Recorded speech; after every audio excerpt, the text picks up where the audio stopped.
Citizenship on the Go. Lesson 11. Integrated Civics. Geography, Symbols, and Holidays. Part 2. Territories and International Borders.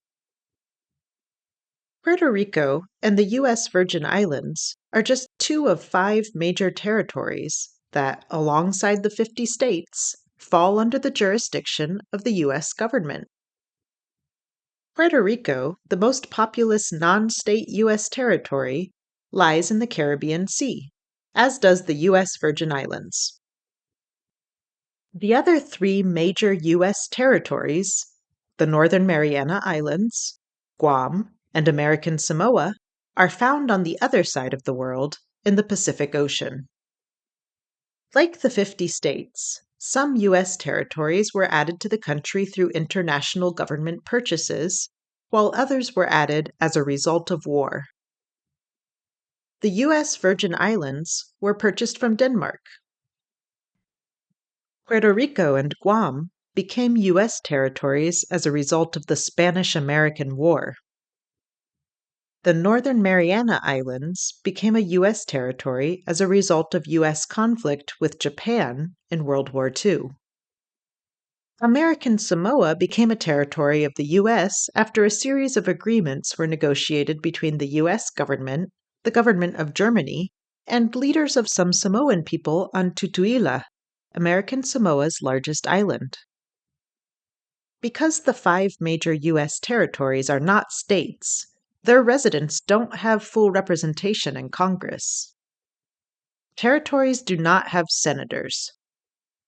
They have 1 non-voting delegate apiece in the House of Representatives, but they don't have voting members of the House representing them. The U.S. Senate is made up of 100 senators, 2 from each state, but 0 from the territories.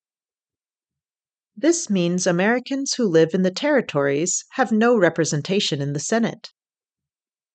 Also, even though territories have non-voting delegates in the House who are allowed to introduce ideas for new laws and get involved in Congress in certain other ways, Americans who live in the territories do not elect any of the 435 voting members of the House. Despite the lack of full representation in Congress, the territories are still part of the United States.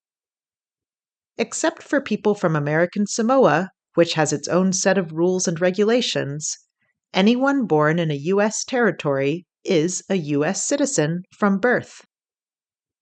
As U.S. citizens, people from U.S. territories can vote in federal and state elections if they become a resident of one of the 50 states.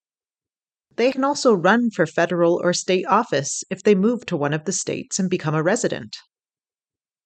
People born in American Samoa to non-citizen parents are self-governing American nationals, meaning they can only vote or serve in their local government.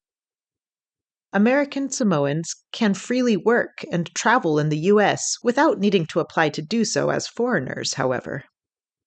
While the U.S. immigration process is simpler for American Samoans in some ways, to naturalize as citizens, they follow the same N-400 application process as any non-citizen. Civics test question.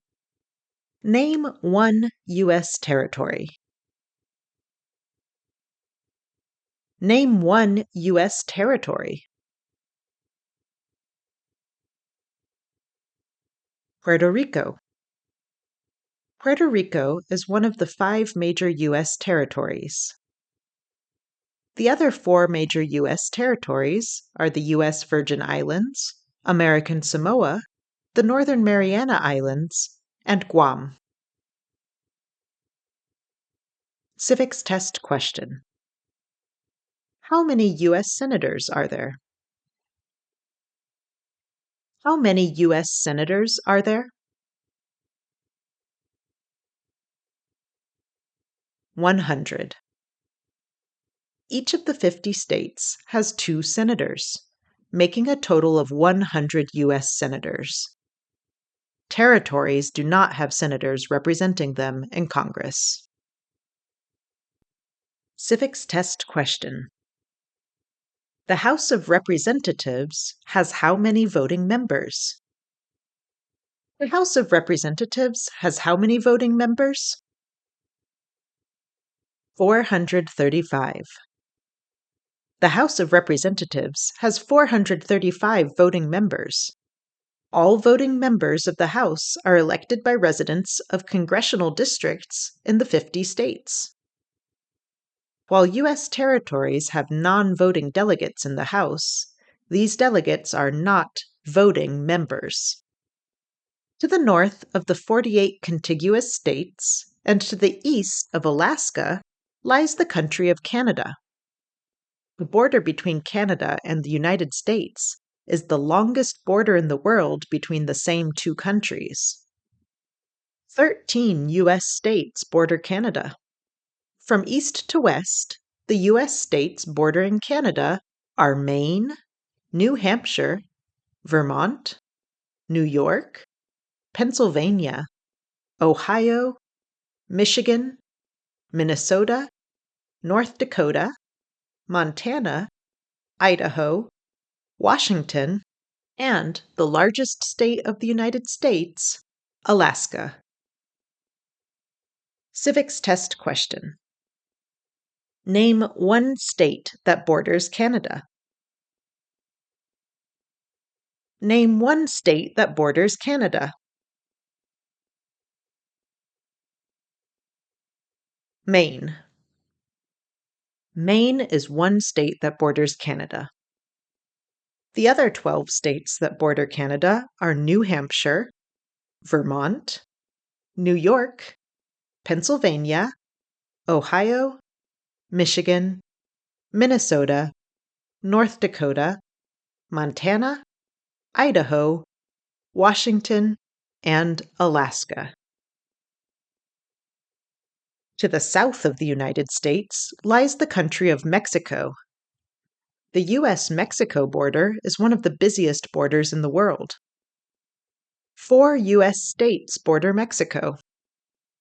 From west to east, the states bordering Mexico are California, Arizona, New Mexico, and Texas. Before the Mexican-American War, the area corresponding to these states was claimed first by the Spanish Empire and then by Mexico. Today, however, California, Arizona, New Mexico, and Texas are officially part of the United States. Civics test question. Name one state that borders Mexico. Name one state that borders Mexico. California. The U.S. state with the largest population, California, is one state that borders Mexico. The other 3 states that border Mexico are Arizona, New Mexico, and Texas.